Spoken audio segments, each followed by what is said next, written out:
Are you sure he's actually gone? That was the first voice I heard when I stepped outside the door. Low, careful, like they didn't want to be overheard. The lawyer didn't answer immediately. Papers shuffled, chairs creaked, then his voice calm, professional, final. According to all submitted records, yes, he is deceased. And right there, I almost walked in. Almost. Because hearing your own death confirmed out loud does something to you. It's not shock the way people imagine. It's quieter than that. More controlled. Like your brain just pauses and says, okay, so this is what they decided about you. But I didn't open the door. Not yet. Because I needed to hear more. Needed to know just how far this had gone. So I stayed there, standing in the hallway outside the conference room, listening to my own family accept the fact that I was dead. My name is Daniel, and 3 months before that moment, I didn't even know they were trying to erase me. It didn't start with something obvious. No shouting, no fights, no big dramatic shift. Just distance. That's the first thing I noticed. Conversations I used to be part of slowly started happening without me. Decisions that should have included me were suddenly handled already. At first, I told myself it was timing, people being busy, miscommunication, normal stuff. But the thing about patterns is, once you see them, you can't unsee them. And this wasn't random. This was consistent. My father had passed about a year before everything went wrong. He was the kind of man who controlled everything, business, finances, family structure, not in a harsh way, just in a way that made everyone else comfortable, not asking questions. And when he was gone, that structure didn't disappear. It fractured. Everyone started adjusting to the new reality in their own way. Some people stepped back. Others stepped forward, and then there were the ones who didn't step. They positioned themselves. My Uncle Richard was one of those people. Richard always had a way of talking that sounded helpful on the surface. Measured, calm, logical. But if you actually listened to what he was saying, it wasn't advice. It was direction. Let me handle that. I've already spoken to someone about it. There's no need to complicate things right now. At first, it felt like he was just trying to keep things stable after my father's death. And honestly, part of me was relieved. Because dealing with everything alone wasn't something I was ready for either. But over time, his involvement didn't feel like support anymore. It felt like control. The first moment that really stuck with me happened late one evening. I was at the house going through some documents my father had left behind. Financial records, property details, things I was trying to understand piece by piece. Richard was in the next room, on the phone, and I wasn't trying to listen. But his tone made it impossible to ignore. No, he doesn't fully understand the structure yet, he said quietly. Pause. Yes. That's why timing matters. Another pause. We just need to make sure everything is aligned before he starts asking the wrong questions. I remember standing there, holding a file, completely still, because something about that sentence didn't sit right. He starts asking the wrong questions. Not if, when. I didn't confront him. Not that night.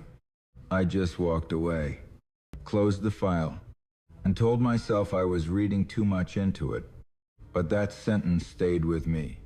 And after that, I started paying attention.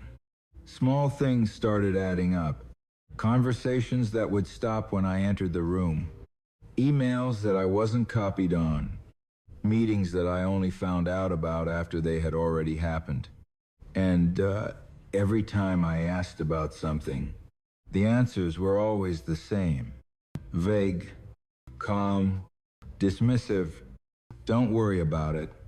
It's being handled. You'll be updated But I wasn't being updated. I was being managed. One afternoon, I asked directly about the will. Not aggressively, just straightforward. "I want to review everything," I said. Richard looked at me for a second, then smiled. That controlled, measured smile he always used. "The legal side is still being finalized," he replied. "There's no need to rush into it. No need to rush." That phrase again. Everything was always delayed when it came to me, but moving quickly when it didn't. That's when the doubt became something more solid. Not just a feeling, a question. Why was I being kept out of decisions that directly involved me? The real shift happened a few days later. I was leaving the house when I heard voices coming from the office. The door was slightly open. Again, I wasn't trying to listen. But once I heard my name, I stopped. "He's still an obstacle," someone said. Richard's voice answered. "Only temporarily." Silence. Then the other voice again. And after that, a short pause. Then, "Richard, he won't be part of it." That was it. That was the moment everything changed. Because that wasn't vague anymore. That wasn't interpretation. That was clear, direct, final. I didn't walk in, didn't confront them, didn't even make a sound. I just stepped back and left. Because in that moment, I realized something important. If I showed them I knew, they would adjust, hide things better, move faster, and I would lose whatever chance I had to understand what they were actually planning. So instead, I stayed quiet. That same night, I made a decision I never thought I'd make.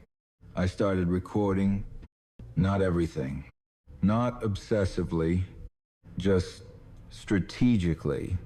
Conversations that felt off, moments that didn't add up, anything that could help me understand what was happening behind the surface.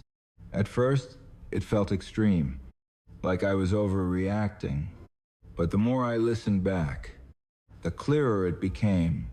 They weren't just excluding me, they were planning around me. Weeks passed, and the pieces started connecting. Legal discussions, asset transfers, mentions of restructuring ownership. Everything was moving forward, just not with me. And then I heard the one thing I couldn't ignore, a conversation that changed everything. It was late. The house was quiet. I was in my room, going through recordings from earlier that week. And then it came up. "Richard, another relative. Clear audio, no hesitation. Once everything is signed, it's simple," Richard said. "And him?" the other voice asked. A pause. Then, "We declare him legally gone." I stopped breathing, not figuratively. Actually, because that sentence didn't make sense. Not at first. Declare him legally gone? What does that even mean? The rest of the conversation answered that bit by bit, detail by detail, they were planning to use legal loopholes, documentation, absence, to create a situation where I would be considered inactive, unreachable, irrelevant, and once that status was established, they could move forward without me, completely. I replayed that recording at least 10 times, trying to find another explanation, another meaning, but there wasn't one. They were removing me, not physically, legally, financially, completely. That's when the anger hit. Not loud, not explosive, just steady. Because this wasn't a misunderstanding. This wasn't confusion. This was planned, calculated, and they thought I wouldn't notice. I sat there that night for hours, just thinking, running through every possible option. Confront them? Too early. They'd deny everything. Move differently, erase evidence, walk away, and let them take everything? No, that wasn't happening. So I made a different decision. If they were going to plan in silence, I would meet them there. I would let them think they were winning. Let them believe I didn't know. Let them go all the way. And then I would choose the moment. The next morning, everything looked normal again. Same conversations, same calm behavior, same controlled environment. But I wasn't the same anymore. Because now, I knew exactly what they were trying to do. And I knew something else too. They weren't expecting resistance. They were expecting compliance. And that's why I didn't fight back. Not yet. Because sometimes, the best move isn't stopping someone's plan. It's letting them finish it. Weeks later, the will reading was scheduled. Formal, final, a room full of people ready to divide everything they thought I had no claim to anymore. And right before that moment, they made it official. Declared me gone. Back outside that door, listening to them confirm my death, I finally understood just how far they had taken it. Not just planning, execution. They really believed I was out of the picture. Completely. I placed my hand on the door handle, took a slow breath, and for the first time since this started, I smiled. Because they didn't just make a mistake. They made a final move. And now, it was my turn. My hand stayed on the door handle for a few seconds longer than it should have. Not because I was nervous. Because I was thinking, if I walked in right then, it would shock them, sure. It would ruin the moment they thought they controlled. But it wouldn't expose anything. And that's what this needed to be. Not just interruption, exposure. So I let go of the handle, stepped back, and stayed exactly where I was. Listening. Inside, chairs shifted, papers moved, someone cleared their throat. The lawyer started again, his voice steady, professional. As previously stated, due to prolonged absence and failure to establish contact, Daniel has been legally classified as deceased for the purposes of estate transition. Hearing it said like that, so clean, so official, like I wasn't a person anymore, just a technical detail. I leaned slightly closer to the door, because now I needed to hear everything. Well, that simplifies things, someone said. A different voice this time, casual, almost relieved. Less complications moving forward. A few quiet chuckles followed. Chuckles? That part stayed with me, because it told me something important. This wasn't just about money. This was convenience. I wasn't just removed because it benefited them financially. I was removed because it made everything easier. Richard spoke next. Calm, measured, in control. We'll proceed according to the updated structure. All allocations have been adjusted accordingly. Adjusted, that word again. Everything had been adjusted around me. Without me, another voice, female this time, cut in. And there won't be any legal pushback? A pause. Then Richard again. No one to push back. That sentence landed harder than anything else so far. Because it wasn't just confidence. It was certainty. He truly believed I had no way back in. I reached into my pocket and felt the recorder. Still there? Still full? Every conversation. Every plan. Every sentence they thought no one else would hear. And for a moment I thought about walking in right then, pressing play, ending it. But I didn't. Because something in me said, wait. Let them go further. Let them say more. Let them expose themselves completely. Inside, the lawyer turned a page. Now, moving on to asset distribution. Before that, someone interrupted. Chairs shifted again. What about the house? The house? Of course. That was always going to be part of this. My father's house wasn't just property. It was history. It was control. And whoever got it controlled more than just walls. Richard didn't hesitate. It's already been reassigned. Reassigned. Not discussed. Not agreed. Reassigned. And Daniel's share? The same voice asked. Another pause. Short. Then, absorbed into the primary allocation. Absorbed? Like I never existed. Like my part just disappeared. I felt my jaw tighten. Not out of surprise. Out of confirmation. Because now it was all clear. They didn't just remove me. They redistributed everything as if I was never there. A new voice spoke up. Softer.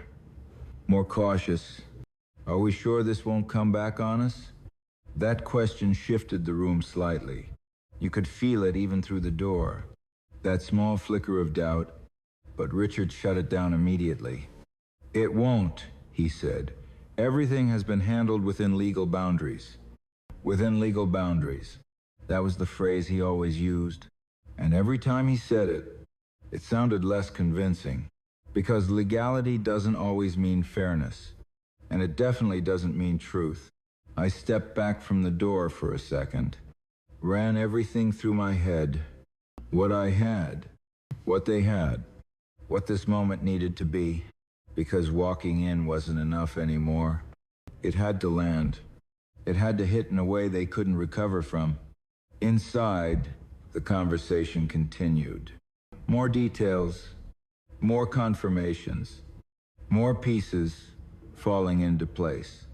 And every sentence added weight to what I was about to do. We should finalize everything today, someone said. Agreed, Richard replied. There's no benefit in delaying. Of course there wasn't. As far as they were concerned, the last obstacle was already gone. That's when I realized something important. They weren't just confident, they were relaxed, which meant they weren't being careful anymore. And that's when people make mistakes. I moved away from the door quietly, walked down the hallway, not leaving, just repositioning, because I needed to enter that room at the right moment. Not early, not late. Right when it would hurt the most, I found a side entrance that connected directly to the conference room. Locked. Of course, but that didn't matter. I wasn't going in yet. I checked my phone. No new messages. No missed calls. To them, I was still gone. Still unreachable. Still irrelevant. I leaned against the wall for a second. Closed my eyes. Not to calm down, but to focus. Because everything after this point had to be exact. Inside, the lawyer's voice continued. Final signatures will be required after this session to complete the transition. Final signatures. That was it. That was the moment. Once those were done, everything would be official. Locked. Difficult to reverse. And that's when I made the decision. I wasn't going to wait for them to finish. I was going to stop them right before they thought they had won. I walked back toward the main door. Slowly. Deliberately. Each step measured. Each breath steady. As I got closer, I could hear them again. Voices overlapping now. More relaxed. Almost casual. Like the hardest part was already done. I stopped right in front of the door. Placed my hand on the handle again. And this time, I didn't hesitate. Inside, the lawyer said, "If there are no further questions, we will proceed with the final." The handle turned. The door opened. And every single voice in that room stopped. For a second, no one reacted. Because their brains hadn't caught up yet. Hadn't processed what they were seeing. I stepped inside, closed the door behind me, and looked directly at Richard. His face changed first. Confidence Gone. Completely. Replaced by something raw. Unfiltered. Shock? Someone in the back whispered, That's not possible." I took a few steps forward. Slow. Calm. Controlled. The lawyer stood up slightly. Confused. "Excuse me, this is a private—" "I know exactly what this is," I said. My voice cut through the room cleanly. No shaking. No hesitation. Every eye was on me now. Locked. Focused.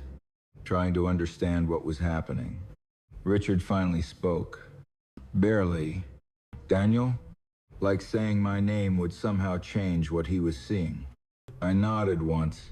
"Yeah," I said. "I think we need to revisit that deceased part." Silence. Heavy. Unavoidable. And then the room started to shift. Whispers. Movement. Panic starting to rise under the surface. But I didn't raise my voice. Didn't rush. Because I wasn't there to argue. I was there to end it. I reached into my jacket slowly, pulled out the recorder, held it up just enough for them to see. And in that moment, before I even pressed play, I saw it. On every face in that room, the realization. They hadn't just made a mistake. They had been heard. No one spoke. Not a single word. The kind of silence that doesn't just sit in a room, it presses down on it. Heavy, suffocating. Every single person in that room was staring at me. At the man they had just declared dead. At the problem they thought they had already solved. Richard was the first one to move. Not forward. Not toward me. Back. Just half a step. But it was enough. Because that one step said everything his face was trying to hide. He wasn't in control anymore. This isn't funny," someone muttered from the side. Their voice cracked halfway through the sentence. Funny. That word almost made me laugh. But I didn't. Because there was nothing funny about what they'd done. The lawyer cleared his throat, trying to regain structure. "Sir, I'm going to need you to identify yourself." "Daniel Hayes," I said, cutting him off. Calm. Direct. "You just declared me dead about 30 seconds ago." A few people looked down immediately. Others shifted uncomfortably in their seats, because now it wasn't abstract anymore. It was real. Richard finally stepped forward. Slow, careful, like approaching something unpredictable. "This doesn't make sense," he said. "We were told—" "Told what?" I interrupted. My eyes didn't leave his. That I disappeared, that I couldn't be reached, that I just stopped existing? He opened his mouth to respond, then stopped, because whatever version of the story he had prepared didn't work anymore. I held up the recorder slightly, not pressing play yet, just letting it sit there between us. Visible. Obvious. A problem they couldn't talk their way out of. "You were pretty confident earlier," I said. My voice stayed even. Not loud. Not aggressive. Just steady. No one to push back, right? A few heads turned instantly toward Richard, because they had heard that too. Moments ago. And now, it sounded different. "That was taken out of context," someone said quickly. Too quickly. Defensive. Predictable. I glanced toward them. "Perfect," I replied. "Then you won't mind if we add some context." I pressed play. The first few seconds were quiet. Just ambient sound. Movement. Then Richard's voice came through the speaker. Clear. Undeniable. Once everything is signed, it's simple. The room froze. "And him?" another voice asked. That question echoed in the silence. Even though it was just a recording, a pause, then Richard again.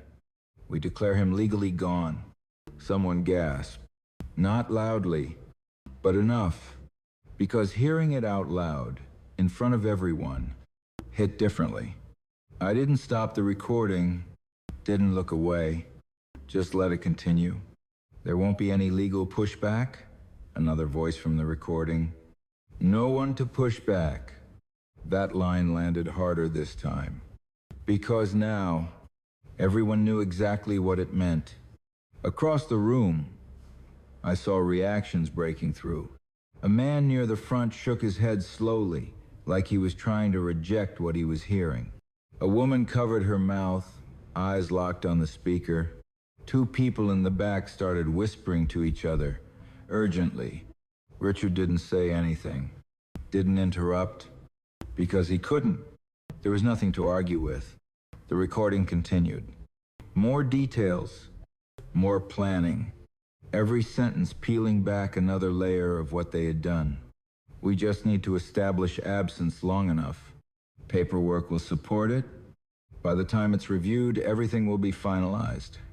I watched as the room turned on itself. Not loudly, not yet, but it was happening. Trust collapsing in real time.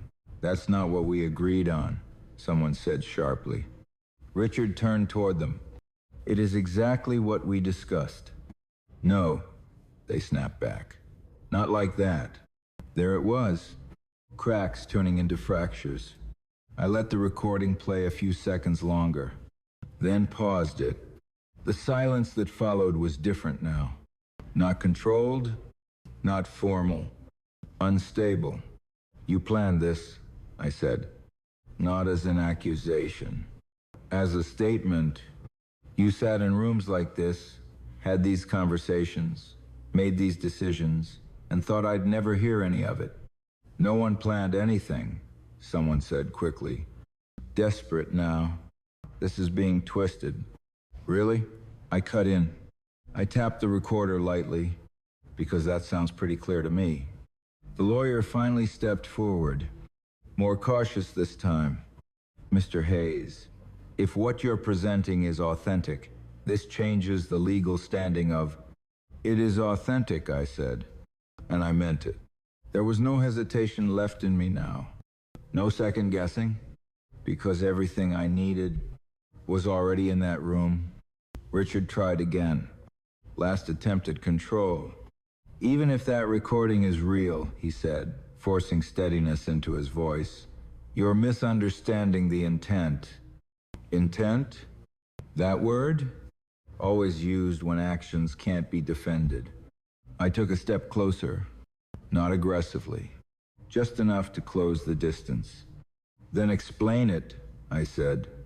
Explain how declaring me legally gone was supposed to benefit me. He didn't answer. Couldn't. Because there was no version of that explanation that worked anymore. The room shifted again. More voices now. More tension. People asking questions. Demanding clarification. Looking at Richard. Looking at each other. Looking at me. You said everything was handled, someone said to him. You said this was clean. Another voice added, this isn't clean. I let them talk. Let the noise build.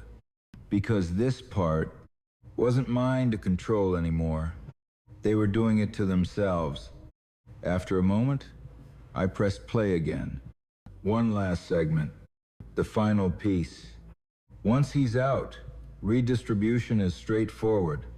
His share gets absorbed. No complications. I stopped it there. Didn't need more. That was enough. Silence again. But this time, it wasn't heavy. It was broken. The lawyer stepped back slightly, processing, recalculating. Because legally, everything that had just been exposed changed the situation entirely. I'm going to have to suspend this proceeding, he said finally.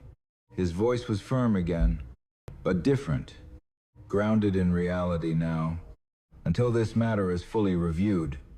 No, Richard said quickly. Too quickly. We can't just stop. We are stopping, the lawyer replied, sharper this time. Immediately. And just like that, It was over. Not the story, not the consequences, but their plan finished. I looked around the room one last time, at the faces that had just minutes ago been calm, confident, certain. Now, nothing like that. Some avoided eye contact completely. Others looked at me with something close to disbelief. A few with anger, but none of them had control anymore. I turned back to Richard, held his gaze, and for the first time since I walked in, I let something through. Not anger, not satisfaction, just clarity. You didn't just lose money today, I said quietly. You lost the only thing that made any of this work. He didn't ask what I meant. He already knew. Trust. I stepped back, turned toward the door, and started walking. No one stopped me. No one spoke, because there was nothing left to say. Behind me, the room didn't erupt. It didn't explode. It fractured.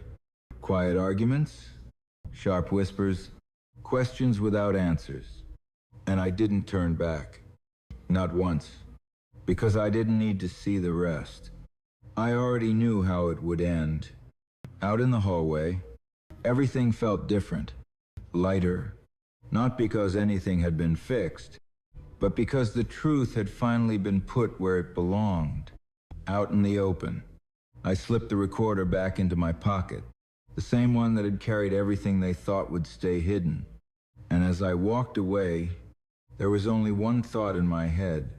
They didn't fail because I came back. They failed because they believed I never would.